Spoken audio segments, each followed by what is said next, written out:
Hi, I'm Dwayne Brown. Tonight on KPBS Evening Edition, there's a delay on handling what City Council says is San Diego's biggest problem. And a new report says service personnel are more likely to have had trouble as kids.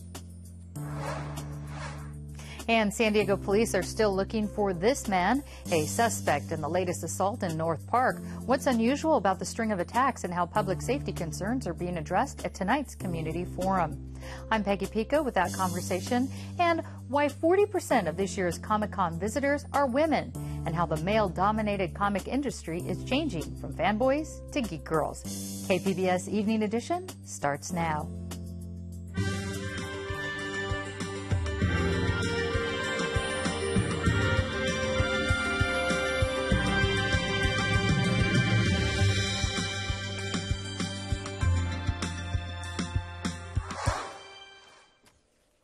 Hi, good evening. Thanks for joining us. City Council says infrastructure is San Diego's #1 problem, but they'll have to wait a while to deal with it. The Public Works Director says putting together a list of what needs to be done is more work than expected. The information he's collecting will help create an overall plan for things like road work, water pipelines, even parks. San Diego's never had a comprehensive infrastructure plan. It's expected to be ready in the fall. An anti-tax group is suing state officials over a measure going on the November ballot. It asks voters whether Congress would overturn the Supreme Court's Citizens United ruling with a constitutional amendment restricting campaign donations from corporations. It's an advisory vote, but the Howard Jarvis Taxpayers Association says advisory measures are not a proper use of the ballot.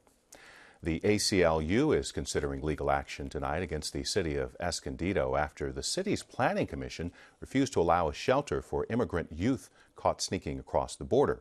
Our Fronteras reporter Jill Replogle joins us from the newsroom with more on this story. Jill, Escondido's planning commission heard about this again last night. What happened? Well, unlike at the last meeting, dozens of pro-immigrant supporters spoke up in favor of the shelter. They asked the commission to reconsider its earlier decision to deny the permit. But in the end, the commissioners upheld their unanimous vote to deny it. And now the ACLU says it's possibly looking into legal action here? Yeah, the organization says it's conducting a full-scale investigation into the decision-making process behind the shelter vote. It says the city may have violated state and federal laws regarding fair housing and land use, but they're just investigating right now. A city spokesperson said Escondido had provided the ACLU with all the information that they requested, but she declined to say more than that. And, of course, this isn't the first time the ACLU has gotten involved in issues affecting migrants in Escondido. Remind us of some of the other cases. Right. In 2006, Escondido attempted to ban landlords from renting to people without legal immigration documents. And in 2012, Escondido police tried to keep people from protesting at DUI and driver's license checkpoints. And in both of those cases, the ACLU threatened legal action, and the city ended up backing down. And, Jill, back to the shelter issue. Do we know if the federal government, the feds, will try to open one elsewhere? We know there's been some talks with San Diego city and county officials about several locations, but nothing concrete at this time. In the meantime, child advocates say there's really a need for more temporary shelter space in San Diego for these kids who are caught crossing the border illegally. There are currently just 2 shelters in the county with a total of 25 beds, and Border Patrol agents have apprehended an average of 150 unaccompanied children per month along the San Diego border this year. And when there's no shelter space here, taxpayers pay for those kids to be bused or flown to shelters in other parts of the country. 150 kids in San Diego County alone. Wow. KPBS reporter Jill Replogle. House Republicans want to cut the president's emergency spending request for the border. Obama is asking for $3.5 billion, but GOP lawmakers say they have a plan for less than half of that much. They also want to speed up deportations and send National Guard troops to deal with the surge of youngsters from Central America. Republicans aren't the only ones who say the request is too much. A Senate Democrat also proposed a less expensive plan. Immigration will be on the agenda for Governor Jerry Brown when he visits Mexico next week. He talked about the plans in Sacramento earlier today. Brown says the influx of Central American children is a humanitarian issue. In terms of big longer-term solutions. I think trade and cultural exchange and a lot of mutual investment is what is going to make those Central American countries do better and be safer. And in that regard, I think Mexico will play a very important role, and I would like California in its own way as a state to do whatever it can in a constructive way. Mexico is California's largest export market. San Diego State and Cal State San Marcos may need to adjust their plans after news about the state budget. The CSU system won't add as many new students as originally planned. In fact, the growth number has been cut in half. The change might make it harder for students to be admitted in 2015. Governor Brown promised more funding, but property tax revenue came up short. CSU will have to defer building maintenance, and some things just won't get fixed. A new study out finds childhood traumas are more common among members of the military than among civilians. Researchers studied nearly 10,000 current and former service members and 51,000 civilians. They found more than a quarter of military personnel reported some kind of childhood trauma, ranging from divorced parents to sexual abuse. It was nearly double the rate for civilians. Researchers say their findings support the idea some people enlist in the military to escape from troubled upbringings. Registered nurses at the VA Medical Center in La Jolla held a news conference earlier today to recommend changes to improve services for veterans. The VA has been under fire for service delays that have resulted in patient deaths at other locations. The nurses say chronic understaffing and inadequate training have led to the problem. Michelle Jacquin is a VA nurse in the ICU. We've moved in the last 2 years into a process of turning the veterans into pegs that just get put in holes. If there's a bed out there that has to be moved to because this bed he no longer qualifies for on a medical basis, it doesn't matter whether there's been a rapport set up with that nurse and with those social workers to help deal with psychological problems, family problems, that patient's moved out.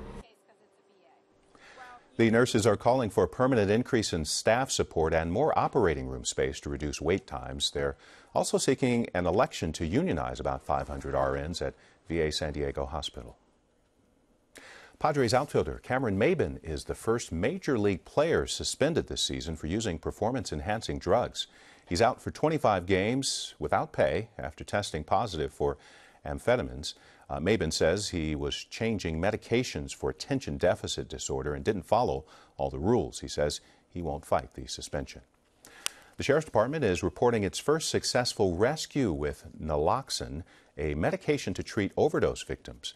Deputies began carrying it just 2 weeks ago. This morning, a deputy used it on an El Cajon man who'd apparently stopped breathing because of heroin use. The man's now recovering in the hospital. San Diego police are investigating a series of attacks in North Park. They've released a sketch of one suspect, and tonight there's a community forum on the attacks. Peggy Pico has more on what's being done. 5 women have been attacked over the last 6 weeks in this North Park neighborhood. Police say the most recent assault happened about 1:20 in the morning on Lincoln Avenue, where the victim said she was ambushed from behind and knocked unconscious but not robbed or sexually assaulted. Police say the attack is similar to others reported in the neighborhood. California Assembly Speaker Tony Atkins and San Diego Council President Todd Gloria are expected at tonight's community meeting to address public safety. Joining me are San Diego Police Lieutenant Andra Brown and Edwin Lohr, President of North Park Community Association and North Park Citizens Patrol Volunteer. Welcome. Thank you. Now, Lieutenant Brown, because of the ongoing investigation, I know you can't talk specifics about these assaults, but what are police doing right now to prevent attacks in this North Park area? North Park is actually served by the patrol officers and the detectives out of the Mid-City Division. The lead investigative unit on this series is our sex crimes unit, and the personnel from Mid-City are working hand in hand with the sex crimes investigators. As you said, there's not been any evidence of sexual assault in any of the cases, and that's a really good thing. We're very happy that the women in the neighborhood have not been sexually assaulted. However, there has been violence against them, and the police, from the patrol standpoint and the investigative standpoint, are working with the specialized units to help solve this crime case. We're trying to identify the suspect and get him in custody. And part of the things that we're doing are providing additional patrols in in the area, high visibility saturation patrols, getting out with a lot more resources to try to identify some people that might be involved in this, because our ultimate goal is to arrest the suspect and make sure that the community is safe. And Edwin, what are you hearing from the community in response to these attacks? What were citizens' concerns at Monday night's community meeting? Well, I think that the citizens of North Park are, of course, concerned about this. But I do think that the police are doing a great job of really seeing if we can get this crime solved real quickly. I just ask that the people of the North Park area really are the eyes and ears, and I'd like to say, see something, say something. To me, it's really important. Get involved. And I want to ask you, Lieutenant, what should you do to protect yourself if you're attacked? Well, there's a number of things that people can do to prevent an attack, to protect themselves prior to the attack, and that comes from making some smart choices. Obviously, there's safety in numbers. We've learned that since we were very small, and it's safer for people to travel in numbers, even just a pair, versus being alone. To avoid dark, shadowy areas, to walk under well-lit streets, that kind of thing. To be aware of their surroundings so that they're not distracted by phone conversations or social media, that kind of thing. And to walk with confidence. If you see someone coming towards you, stand upright. Make eye contact with them. Let them know, I'm looking at you. I can identify you. If you're looking for a victim, I'm not your girl. And these are things we've heard before. And yes. Edwin, you're a Citizen Patrol volunteer with North Parks Community Association. You're wearing your shirt here. What are you and other volunteers, what are you doing in response to these attacks? Well, we're channeling our time kind of around the 1:30, 2 o'clock, you know, when the entertainment areas get... In the morning. In the morning, mm-hmm. Yeah, in the morning. Because we really do want to add to the police presence over there in that area. Okay, and what should Citizen Patrols do and not do in a nutshell? We are very proud of our Citizens Patrol, and we like to work with them. We actually ask that our Citizens Patrol be extra eyes and ears for us, and that they observe and report. If they have some information for us, give us a call so that the trained police professionals can go out and actually contact the suspicious or the questionable people. We don't want Citizen Patrols to go out and confront people or start any sort of a confrontation or a conflict. We ask that they leave that kind of thing to the police department and the police professionals. And same advice for people who aren't in Citizen Patrols. What if you just live in the neighborhood? Just a citizen that's concerned about what's going on. If they see something suspicious or if they have some information about this or any other type of crime, we do ask that they call the police, turn over that information so that we can follow up on it and hopefully get some people arrested, get them in jail. And how about doing things like adding extra lighting or alarm systems, or is that really something that's a personal decision? That's obviously a personal decision, but there are some pretty easy things that people can do to make themselves safer. Additional lighting, and it doesn't necessarily have to be anything expensive. It can be something that's on a sensor, so it's only used and you're only expending electricity when it's needed. Trimming bushes around doors and windows and things like that, so there's nowhere for someone to hide. All right, and we have to end on this. I know North Park Community Association is hosting a public forum tonight to discuss the attacks. What, if you had to say in a nutshell, do you want people to take away from this forum? I want people to get involved. Oh, well, that's a good nutshell. Okay. Yeah. All right. Well, we've got a lot more about this on our website, kpbs.org. Lieutenant Andra Brown and Edwin Lohr, thank you. Thank you. Albertsons caused an uproar in City Heights a few months ago when it closed its store in an area considered a food desert. Now, a new grocery store is coming to City Heights, but neighbors aren't exactly welcoming El Super. The chain's been criticized in Los Angeles for paying low wages and selling expired food. Some City Heights neighbors say El Super's not welcome unless it shapes up.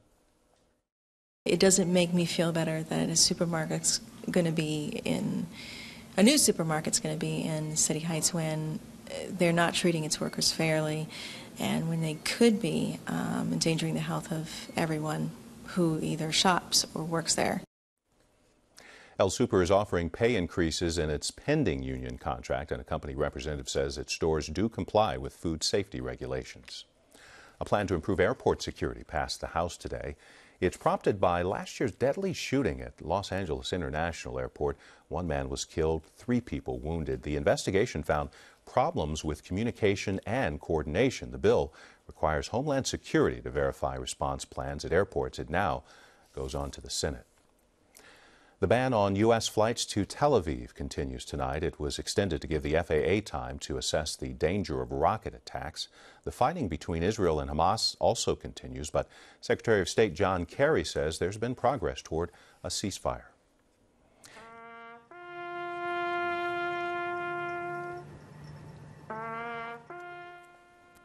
It's been a day of mourning in the Netherlands as victims from a shot-down passenger jet were returned to their homeland.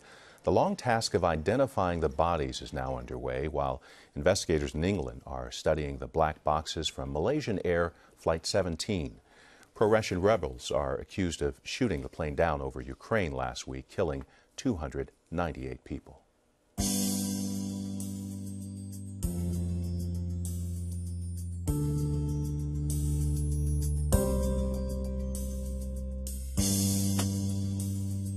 I'm Judy Woodruff on the next News Hour. An update on the missing Nigerian schoolgirls 100 days after they were abducted. That's Wednesday on the PBS News Hour.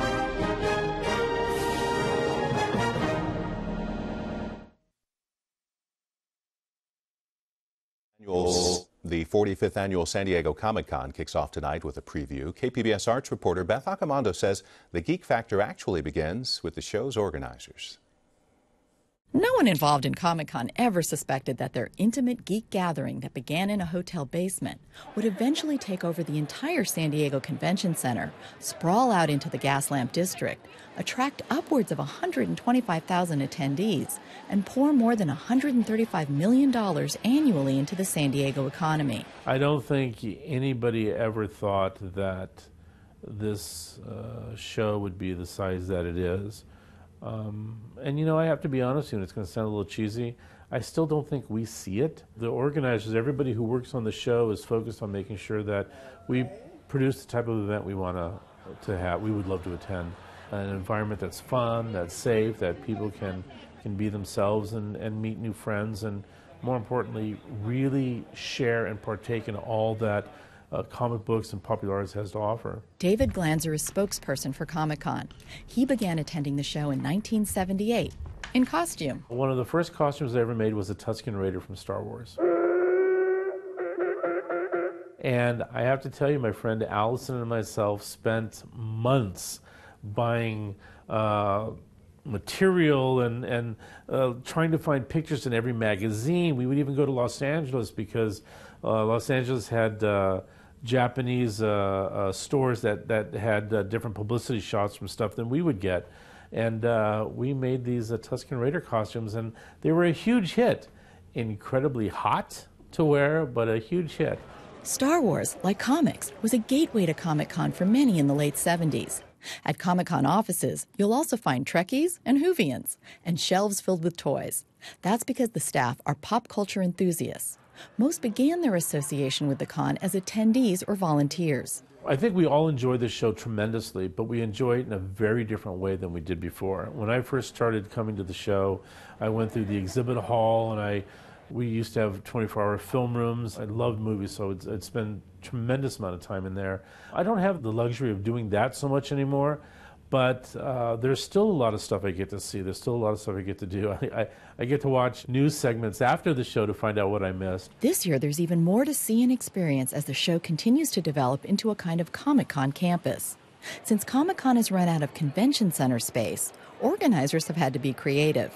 This year, they've added the intimate new venue of the Horton Grand Theater. These are ticketed events, so the people within the convention center will have an opportunity to get tickets for these things. And because it's such a small seating capacity, the tickets are limited.